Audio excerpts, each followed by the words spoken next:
bienvenue sur la capsule de Global Ferrer Immigration. Je suis Charlemagne M. Ferrer, spécialiste en immigration.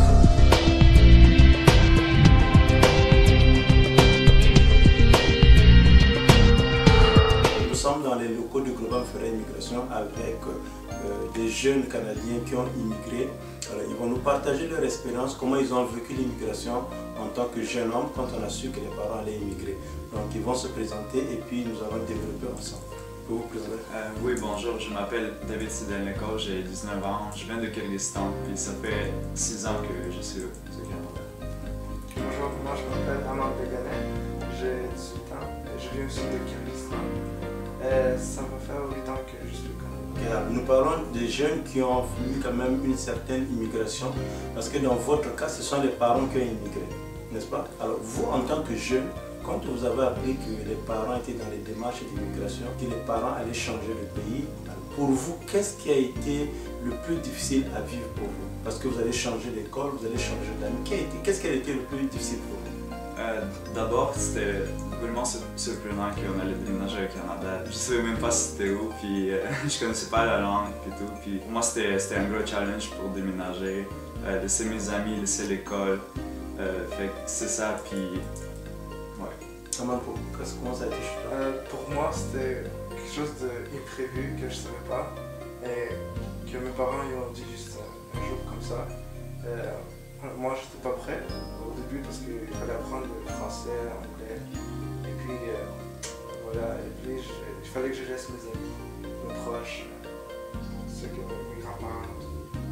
C'était comme un peu difficile. Oui, comme nous le disons tout le temps, un projet d'immigration, c'est pas juste d'avoir le visa et de venir au Canada. Parce qu'il y a beaucoup de choses qui rentrent en compte. Si jamais vous avez des enfants, alors, souvent on ne voit pas le côté des enfants.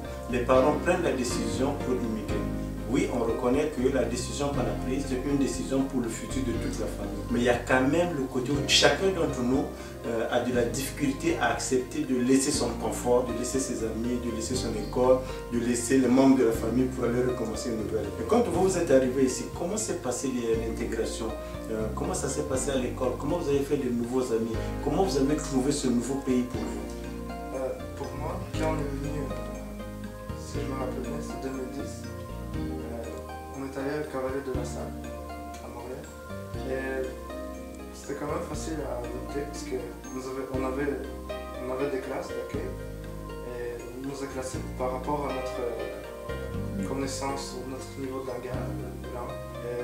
Il y avait comme débutants, intermédiaires et avancés, mais au début on était débutants et peu à peu on a commencé à apprendre à parler. Donc ça veut dire que quand vous êtes arrivé, vous ne parlez même pas français? Absolument rien. Au Kyrgyzstan, j'ai déjà pris des cours pendant 6 mois. De français? Oui. On avait appris comme de base, l'alphabet, puis on a appris comme des chiffres, tout ça. On se présentait comme bonjour, comment allez-vous, tout ça. Sinon, c'était comme juste. Et vous, quand vous êtes arrivé, comment ça s'est passé? C'était pas mal la même chose. Dans le cas de Amand, je connaissais pas genre juste des chiffres, peut-être l'alphabet. Puis quand je suis arrivé ici, je suis allé à la même école que Amand, à l'école secondaire Cavalier de la Salle. C'était vraiment une belle école. Il y avait les classes d'accueil, puis c'est là qu'on avait appris le français comme on le sait aujourd'hui. Puis ces classes-là nous ont vraiment aidé à apprendre le français, à apprendre la culture québécoise, de s'intégrer à la société. Puis ouais, on peut dire que c'est grâce à ces classes-là qu'on s'est intégré. En fait, dans le cas de l'immigration, toutes les conditions sont réunies pour que les personnes puissent bien passer leur immigration. C'est-à-dire quand les parents arrivent avec les enfants, alors les parents ont la possibilité d'aller travailler. Là, ça va dépendre si la personne connaît la langue ou bien si la personne a des connaissances particulières ou bien la personne doit aller à l'école pour encore étudier. Donc ça va dépendre du projet des parents, comment ils ont préparé. Mais pour ce qui est des enfants, quand vous arrivez avec les enfants, que ce soit les adolescents, que ce soit les enfants plus bas âge, ces enfants peuvent aller à la garderie. Les enfants peuvent aller à l'école. Alors souvent les parents me posent la question, si les enfants ne parlent pas français, je fais quoi? Non, ici tout est bien organisé. Même si vous arrivez en avril, même si vous arrivez au mois de mars, les enfants peuvent toujours aller à l'école. C'est-à-dire que tout est bien fait, qu'à un certain moment, après 2 ans, les enfants commencent vraiment à parler la langue. J'ai eu pas longtemps une famille qui parle seulement arabe. Alors les enfants ne parlent même pas français. J'ai dit aux parents, je vous donne 3 mois. Dans 3 mois, les enfants vont parler français. Là, les enfants parlent très bien français, ils parlent maintenant anglais. Okay. Alors, vous, quand vous êtes arrivé, oui, vous avez appris le français. Oui, ça a été un peu difficile, mais je pense que, étant donné que vous étiez dans des classes là où tout le monde apprenait le français, c'était avantageux pour vous là. Oui, parce que le gouvernement a un programme qui fait que quand les immigrants arrivent, si vous arrivez au Québec, vous apprenez le français gratuitement. Si vous allez dans d'autres provinces, vous apprenez l'anglais gratuitement.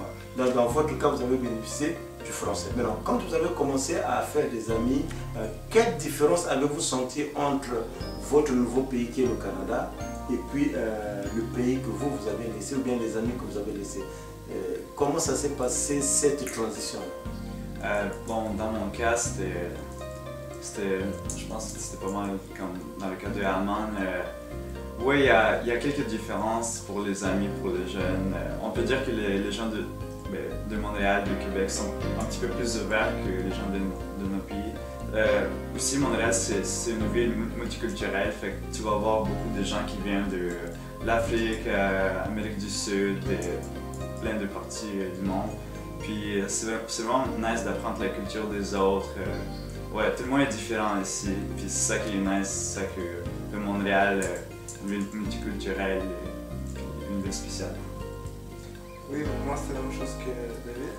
C'était quand même facile à faire des connaissances avec les personnes parce que au début, quand j'étais Kyrgyzstan, je pensais que les gens du Canada ils ont différentes mentalités, ils sont pas pareils que nous.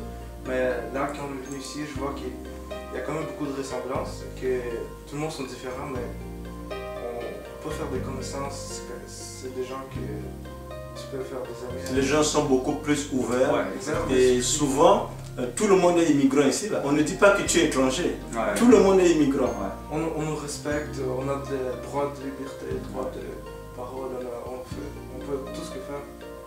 Mais en tant que jeune, compte tenu de tout ce que nous voyons à l'échelle internationale, l'insécurité, est-ce que vous, en tant que jeune, vous vous sentez ici en sécurité? Moi, je me sens vraiment beaucoup en sécurité comparé à mon pays, parce que j'étais à Kyrgyzstan. Quand j'étais jeune, je voyais 2 révolutions dans le pays. C'était quand même choquant parce que pour un enfant à moins de 12 ans, de voir des choses pareilles, ça reste dans sa tête. Quand on est venu ici, j'ai jamais vu comme des révolutions vraiment comme ce qu'il y avait des tueries ou des criminalités vraiment comme majeures. Sinon, comme dans les rues, où ce que tu vas, ou avec les personnes, ou généralement la société, c'est quand même sécuritaire. Tu peux promener la nuit sans danger. Et avec la voiture, tu peux conduire sans des risques. Ouais, c'est pas mal la même chose pour moi. Ici, il n'y a pas de trouble si tu marches avec tes amis la nuit ou le soir. Il y a aussi le service policier qui est vraiment sécuritaire, ouais. Vous savez, je dis toujours à mes clients que le Canada, c'est pas le paradis, mais c'est un des meilleurs pays au monde, là où c'est bon pour élever les enfants. Ouais. C'est un bon pays pour la famille, c'est un bon pays pour aller étudier. C'est pas pour rien que les diplômes canadiens soient reconnus à l'échelle internationale. C'est pas pour rien que nous sommes respectés dans le monde, parce que c'est un pays développé. Mais il y a quand même des choses qui sont faites au Canada que nous ne voyons pas dans d'autres pays. Par exemple, les gens sont ouverts. Il n'y a pas de barrières culturelles. Tu peux arriver, par exemple, tu es originaire du Vietnam, tu peux avoir des amis qui sont originaires, par exemple, de l'Afrique ou bien d'autres pays. Il n'y a pas ce genre de barrières ici au Canada. Et en plus, côté sécuritaire, le service de transport de Montréal, nous avons des bus qui fonctionnent la nuit, qui font la navette, par exemple, à partir, je crois, de 21h ou bien de 23h, peut-être je me trompe, jusqu'à 3h du matin. Alors, si jamais vous travaillez, parce qu'ici, les entreprises travaillent 24h sur 24h. Les gens, il y a ceux qui travaillent 8h, de 8h à 16h, il y a d'autres qui ont commencé de 16h à 24h, d'autres qui vont commencer de 24h, ils vont aller jusqu'à 7h. Alors, ceux qui travaillent la nuit, par exemple, s'ils prennent le bus, alors, et que le bus arrive entre 2 stations, passons à la station A, la station B, alors vous voulez descendre au milieu, pas à la 2e station. Le chauffeur de bus peut s'arrêter pour vous faire descendre, pour que ça soit sécuritaire pour vous. Si vous rentrez dans le bus et que vous allez dans un endroit, vous avez l'adresse, mais vous ne savez pas c'est quoi la station. Vous demandez au chauffeur de bus, quand va arriver votre station, il va vous appeler pour dire que nous sommes arrivés à telle station. Donc vraiment les choses sont faites pour que les gens puissent vraiment en bénéficier. Évidemment, on peut travailler. Alors vous avez 18 ans, 19 ans, qu'est-ce que vous faites dans la vie? Vous étudiez, vous travaillez, c'est quoi vos préoccupations? Pour l'instant, je suis étudiant à temps plein au Cégep. Là, je viens de finir mon secondaire et je travaille pendant 1 an. Ah, vous avez travaillé? Oui, j'ai travaillé. C'est une bonne expérience pour moi parce que c'est comme la première fois que je travaille au Canada. Et moi, j'ai aimé ça. Ok, mais vous, dans votre cas? Oui, moi j'ai 19 ans, c'est mon 2e année au Cégep.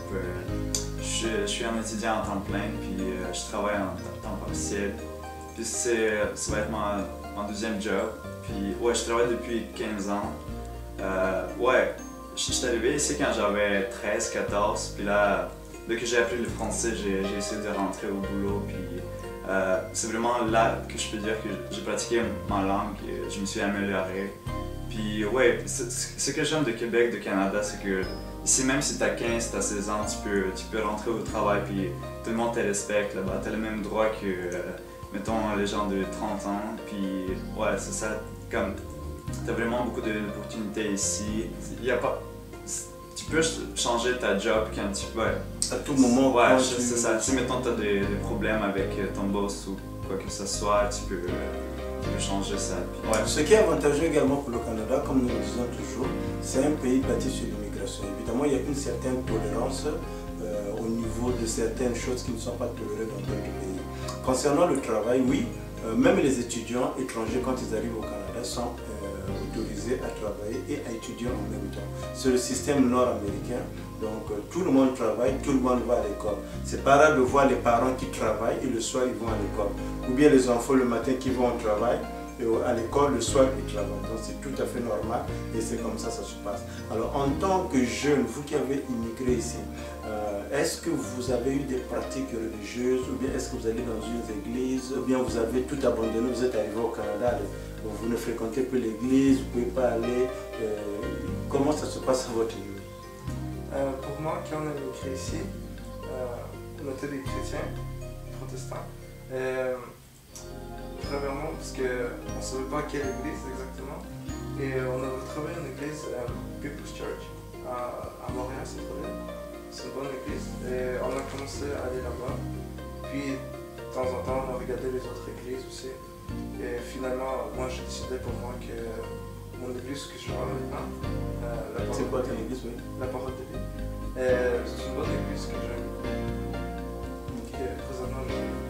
Moi aussi, c'était pas mal ça. Quand ma famille on est arrivé ici, la première chose qu'on voulait faire, c'est trouver une église. Ouais, comme ici, il y a vraiment beaucoup de choix. Il y a des églises anglophones, francophones, des églises latino, des églises russes. Il y a toutes les sortes d'églises. Puis t'as vraiment beaucoup de choix. Puis maintenant, je vais à la même église que Armand, puis ici, Charlemagne Ferrat. Puis ouais, c'est une église parole de vie. Puis, ouais. Oui, c'est pour dire que quand vous immigrez au Canada, évidemment, vous venez pour le futur de vos enfants, de votre famille. Oui, vous allez recommencer votre vie et petit à petit, vous allez prendre votre place. Vous allez avoir le travail. Les enfants vont aller à l'école. Ceux qui vont aller à la garderie vont aller à la garderie. Vous allez continuer vos occupations que vous avez eues par le passé dans vos pays. Par exemple, jouer au football. Si vous êtes des chrétiens, vous allez avoir, il y a beaucoup d'églises ici. Vous avez vraiment le choix. Et au sein de l'église, vous avez différentes nationalités. Ce qui fait qu'il y a une ouverture à ce niveau-là. Ne pensez pas que si vous immigrez au Canada, alors vous n'allez plus prier, vous n'allez plus à l'église, vous n'allez plus faire votre pratique religieuse. Non, vous allez continuer à faire ce que vous avez fait avant. Et nous disons toujours aux clients, l'immigration c'est un projet de vie. Ce n'est pas juste d'avoir le visa canadien. Il y a beaucoup de choses qui se cachent derrière le visa. Parce qu'il faut changer tout un pays. Il faut changer la manière de voir les choses. Il faut changer la manière de penser. Il faut changer, il faut même acheter les habits, acheter les cuillères, les fourchettes. On recommence vraiment à zéro. Donc si jamais vous êtes dans un projet d'immigration et que vous nourrissez ce projet, c'est une bonne idée, mais entourez-vous des personnes qui peuvent vous donner de bonnes informations. Alors, dans le cas de Globam Ferré Immigration, nous accompagnons beaucoup de personnes à travers le monde qui sont dans des projets d'immigration. Nous essayons de les accompagner depuis le conseil jusqu'à l'obtention du visa. Évidemment, quand les personnes arrivent au Canada, les choses sont bien organisées pour que l'intégration se passe très bien. Alors, si vous avez des questions, nous vous recommandons de nous les envoyer sur notre page Facebook ou bien sur notre adresse email que vous allez avoir à la fin de cette vidéo. Posez-nous vos questions, il nous fera plaisir de répondre à vos questions.